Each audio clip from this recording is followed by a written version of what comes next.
Hello बच्चों, आज मैं स्टार्ट कर रहा हूँ क्वेश्चन नंबर 31 से। A long solenoid has 500 turns when a current 2 ampere is passed through it. The resulting magnetic flux linked with each turn of the solenoid is 4 into 10 to the power minus 3 Weber. The self inductance of the solenoid is, आपको निकालना है self inductance. तो यहाँ पर हम लोग पढ़ते हैं कि फाइव बी जो होता है, फाइव बी वो डायरेक्टली प्रोपोर्शनल आई होता है। ओके, तो for N number of turns, for N number of turns,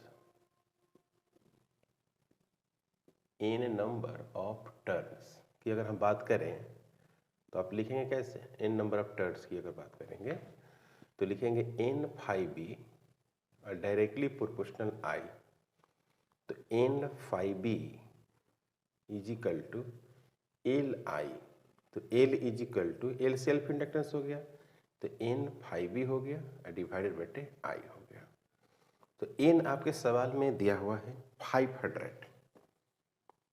500 है, और मैग्नेटिक फ्लक्स जो है वेबर में होता है वो दिया हुआ है 4 इंटू 10 टू द पावर -3, और करंट भी दिया हुआ है, करंट दिया हुआ है 2 एम्पियर, है ना बच्चों। तो ये 2 जीरो है और यहाँ पर 3 जीरो है, कैंसिल हो गया, ये आपको 2 हो गया, है ना। तो यहाँ पर हो गया 5 into 2 into 10 to the power -1। इसको सोल्व करेंगे तो 10 हो जाएगा और 10 टू द पावर -1, तो ये हो जाएगा 10 इंटू 1/10। इसको सोल्व करेंगे तो आएगा 1 हेनरी। क्या आएगा बच्चों? 1 हेनरी। एल का मान, सेल्फ इंडक्टेंस का मान एल हेनरी हो गया, और आपको आंसर में ए दिया हुआ है। Good out. Okay, question number 32।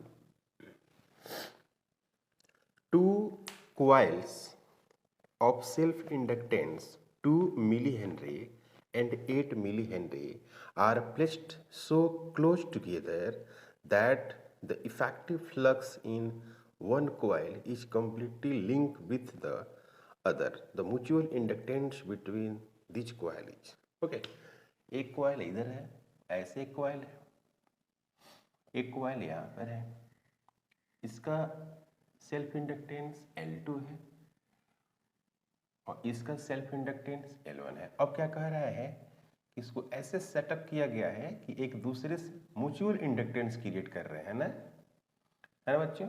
इस तरह से म्यूचुअल इंडक्टेंस क्रिएट कर रहे हैं। तो इसमें M जो होता है ये L1, ये L2। तो relation between self inductance and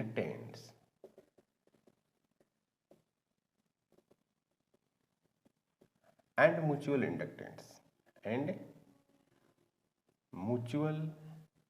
inductance, जब भी इस तरह का कंडीशन कहे कि अलग अलग है फिर दोनों कंबाइंड कर जाते हैं तो एक दूसरे के साथ म्यूचुअल इंडक्टेंस क्रिएट करते हैं। तो म्यूचुअल इंडक्टेंस में आप जानते हैं कि दो पेयर होते हैं और एक दूसरे पर इफेक्ट डालते हैं। तो उसमें जो रिलेशन पढ़ते हैं वो mutual inductance is equal to K root under L1 L2 where K is any constant, where K is any constant। तो यहाँ पे जो कांस्टेंट है बच्चों, यहाँ पे जो कांस्टेंट है उसका वैल्यूज 1 है, तो K इज इक्वल टू यहाँ पर 1 है। तो M इज इक्वल टू हो गया रूट अंडर L1 और L2, फिर ये M हो गया, ठीक है। तो L1 और L2, तो L1 की वैल्यू जो है वो क्या है, दिया हुआ है, क्वेश्चन में दिया हुआ है आपको सब। यहाँ पर लिख लीजिए L1 का वैल्यू दिया हुआ है 2 मिली हेनरी, है ना, और L2 का वैल्यू दिया हुआ है 8 मिली हेनरी, क्वेश्चन में दिया हुआ है। तो यहाँ पर लिखेंगे root under 2 into 10 to the power -3, 8 into 10 to the power -3। तो यहाँ पर हो जाएगा capital M is equal to 16 into 10⁻⁻6। फिर इसको सोल्व करेंगे तो क्या मिलेगा, 4 इंटू 10⁻⁻3 हेनरी। यानी आप इसको लिख सकते हैं 4 मिली हेनरी भी लिख सकते हैं, और चाहे 10⁻³ भी लिख सकते हैं। तो इसमें आपको दिया हुआ है 4 मिली हेनरी, और ऑप्शन देखेंगे तो आपको मिलेगा टी। क्लियर? कोई डाउट? Question number 33।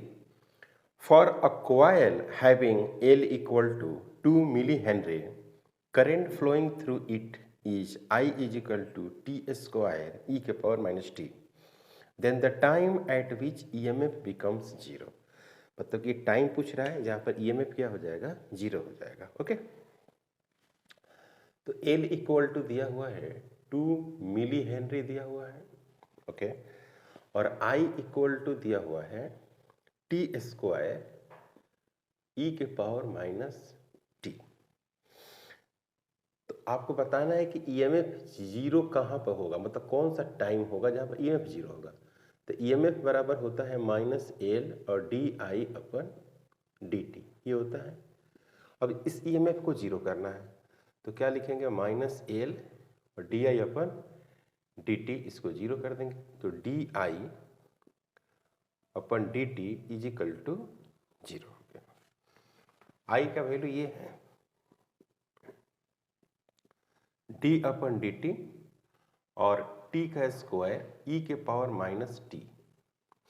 तो यहाँ पर क्या करना है कि पहले टी स्क्वायर को आप बाहर निकाल दीजिए और डिफ्रेंशिएट किसको करिए, e⁻⁻t को, और फिर क्या करिए, प्लस कर दीजिए, e⁻⁻t को बाहर कर दीजिए और डिफ्रेंशिएट करिए टी स्क्वायर को। सही है? ओके, इसको भी 0 करना है। अब इसका क्या हो जाएगा, टी का स्क्वायर हो जाएगा, या इसका हो जाएगा -e⁻⁻t और प्लस e⁻⁻t इंटू हो गया 2t इज इक्वल टू 0। तो यहाँ पर हो गया -t² और plus 2t is equal to 0। e⁻t को बाहर कर दिया मैंने, e⁻t को, है ना, क्या किया मैंने, बाहर कर दिया। तो यहाँ पर क्या मिला आपको, यहाँ पर मिला t² is equal to 2t। तो t इज इक्वल टू मिल गया आपको, t इज इक्वल टू मिला 2 सेकेंड।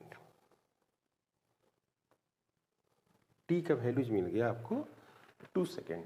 तो आपको 33 में जो ऑप्शन है वो ए है ना बच्चों, ए ऑप्शन है। मतलब कि 2 सेकेंड में EMF का वैल्यू क्या हो जाएगा, 0 हो जाएगा।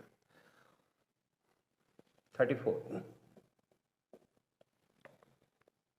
2 coils have mutual inductance 0.05 Henry.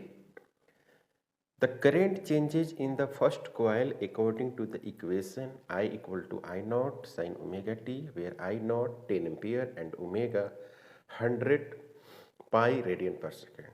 The maximum value of the EMF in the coil will be, आपको निकालना है मैक्सिमम EMF।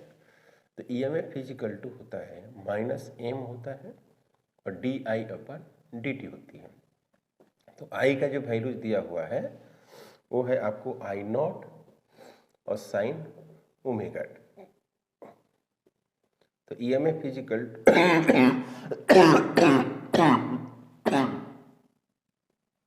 -m d/dt, फिर I0 है और साइन ओमेगा t है। इसको डिफ्रेंशिएट करेंगे तो आपको -m I0 तो रहेगा ही, ये वाला t का कोफिशिएंट ओमेगा है तो ये भी बाहर आ जाएगा, है ना बच्चों। E हमको चाहिए E मैक्सिमम, क्या चाहिए, E मैक्सिमम।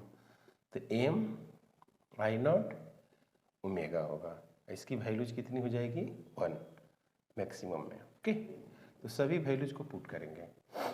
आपको क्वेश्चन में m का वैल्यू दिया हुआ है, यहाँ पर लिखते हैं m का वैल्यू है 0.05,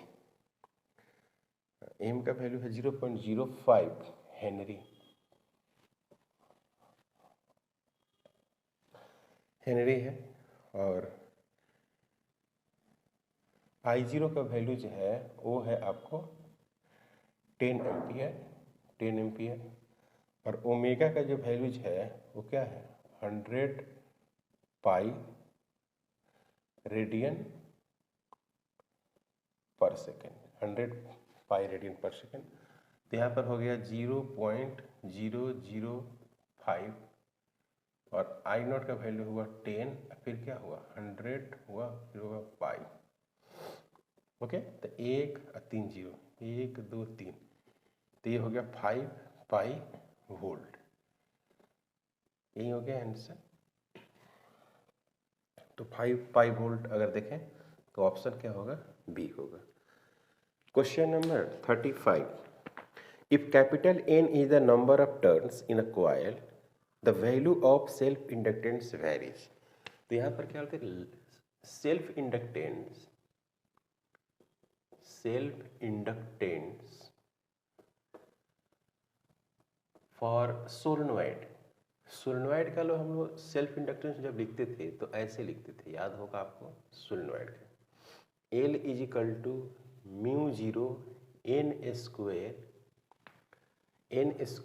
ए डिवाइडेड बटे एल, ऐसे लिखते थे। या ऐसे लिखते थे L is equal to mu zero N का स्क्वायर ए इंटू एल, क्योंकि स्मॉल एन बराबर जो होता है वो कैपिटल एन बटे एल होता है ऐसे। तो क्या हो गया आपको, एल के डायरेक्टली प्रोपोर्शनल एन स्क्वायर होगा, ये ऑप्शन होगा। तो आंसर में अगर देखेंगे तो आपको मिलेगा सी। है ना बच्चों, आसान क्वेश्चन है, कठिन नहीं है। Question number 36, correct, what is the self inductance of the coil which produces 5 volt where the current changes from 3 ampere to 2 ampere in 1 millisecond। मतलब आपको दिया हुआ है delta A is equal to 1 millisecond, मतलब कि 1 into 10 to the power -3 second ऐसे दिया हुआ है।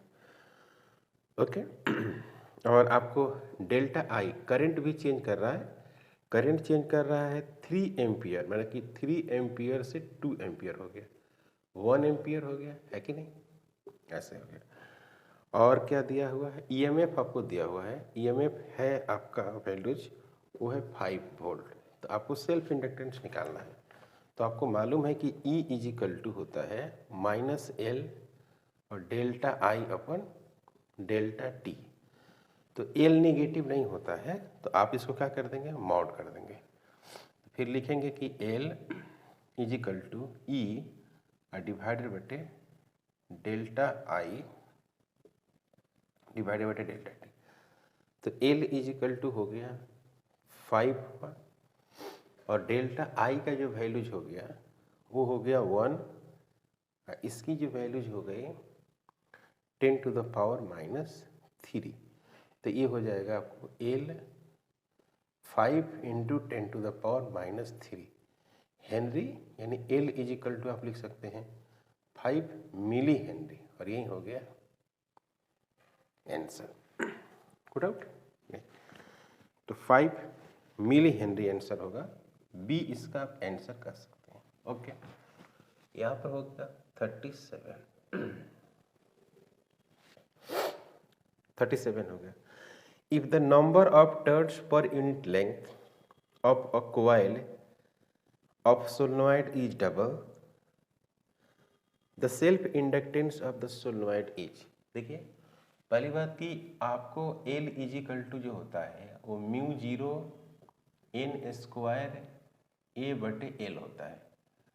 तो अगर number of turns per unit length में इसको कन्वर्ट करेंगे तो स्मॉल एन का स्क्वायर ए इंटू एल होगा। तो नंबर ऑफ टर्न्स क्या हो गया, एन के डायरेक्टली प्रोपोर्शनल हो गया, है ना। तो कहता है कि नंबर ऑफ टर्न्स को हम डबल करना है, तो L2 डिवाइडेड बटे L1 is equal to N2 का स्क्वायर डिवाइडेड बटे N1 का स्क्वायर। तो N1 is equal to N है, N2 इज इक्वल टू क्या है 2N है, L1 इज इक्वल टू क्या है L है, तो L2 निकालना है। तो L2 is equal to L into 2N divided बटे N, इसका क्या होगा स्क्वायर होगा। तो यहाँ पर क्या होगा L2 is equal to 4 into L, 4 times बढ़ जाएगा, बिकम्स 4 टाइम्स। तो आंसर क्या हो जाएगा बच्चों? आंसर होगा डी, डी इसका आंसर होगा, 4 टाइम्स बढ़ेगा। क्वेश्चन नंबर 38, काफी छोटा छोटा क्वेश्चन है। 100 millihenry coil has the current 1 ampere, energy store in, ठीक है ना। तो L इज इक्वल टू आपको दिया हुआ है 100 मिली हेनरी। 100 मिली हेनरी का मतलब हुआ 10 टू द पावर -3 हेनरी हो गया, यानी 0.1 हेनरी हो गया, ठीक है। करंट इसमें दिया हुआ है, I का वैल्यू दिया हुआ है 1 एम्पियर। तो एनर्जी स्टोर जो होता है बच्चों 1/2 L इंटू आई इसका स्क्वायर। तो U इज इक्वल टू हो गया बच्चों 1/2, L का वैल्यू हो गया 0.1, इसका भी वैल्यू हुआ 1 का स्क्वायर। तो U इज इक्वल टू हो गया 0.05 जूल, और यही हो गया आंसर। क्लियर है? तो 38 का 0.0 यानी C इसका आंसर होगा। Okay. Question number 39, the current in self inductance L is equal to 40 millihenry is to be increased uniformly from 1 ampere to 11 ampere in 4 millisecond. The EMF induced in the inductor during process. काफी आसान है।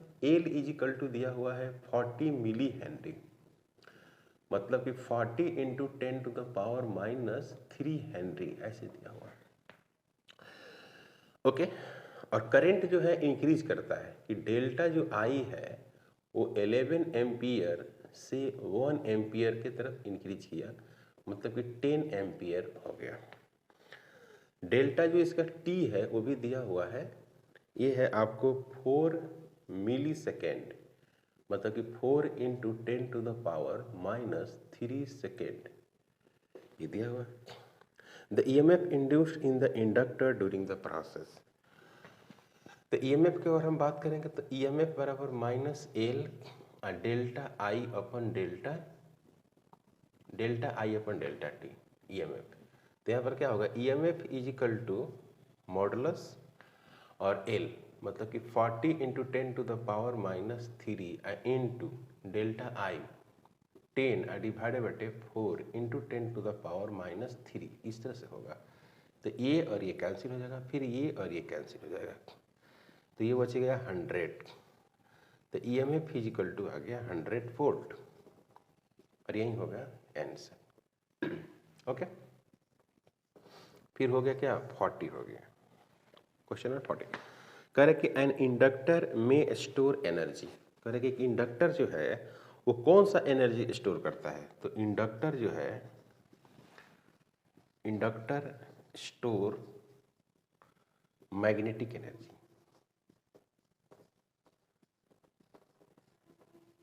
Magnetic energy store करता है। Clear? तो इसका answer हो जाएगा, इसका आंसर होगा सी,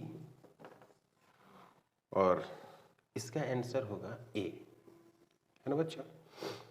सेम वैसा ही आपको 41 है। 41 करे कि एक wire loop is rotated in a magnetic field, the frequency of change of direction of the induced EMF is twist per revolution. Twist per revolution direction change करता है ना। For first half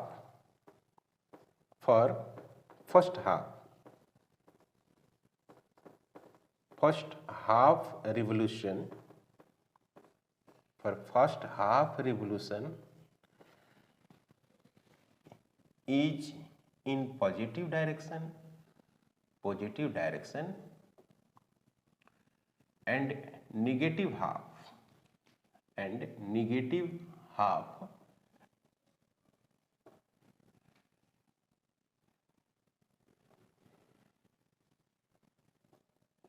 in opposite direction।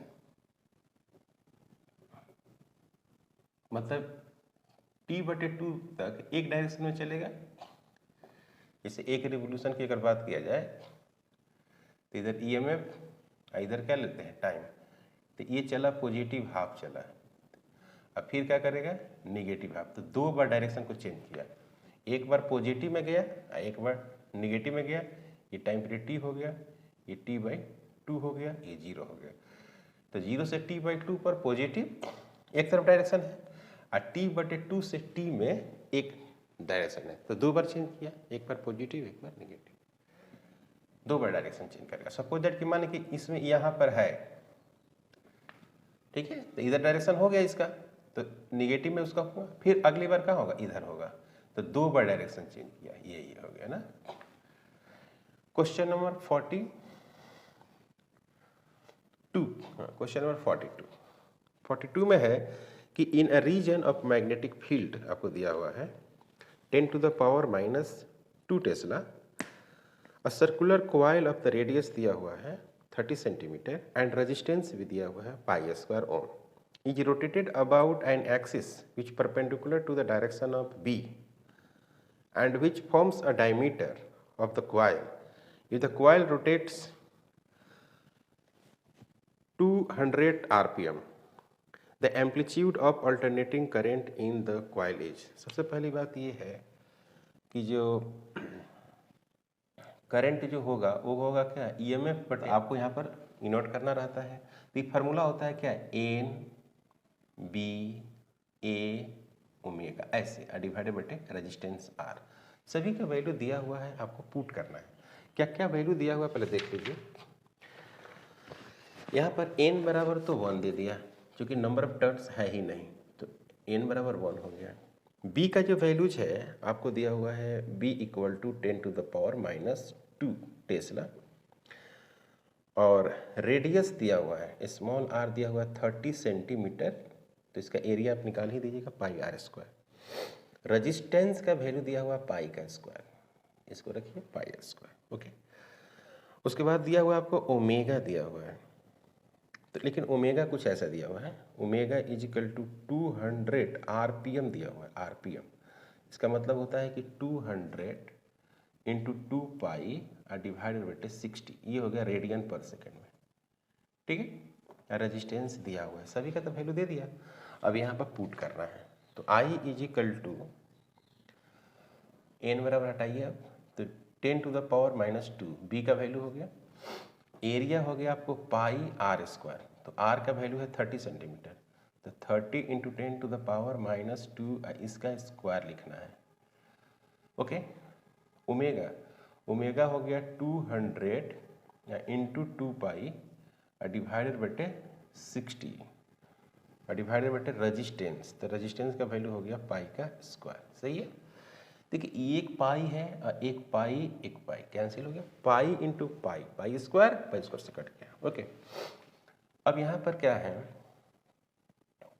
यहाँ पर देखिएगा एक line और लिखते हैं 10, हाँ ये देखो 2 0 है और ये 2 0 कट गया, 2 0 और ये 2 0 कट गया। यहाँ पर क्या हो गया 900 10⁻⁻⁴, फिर हो गया 2 × 2 डिवाइडेड बटे 60।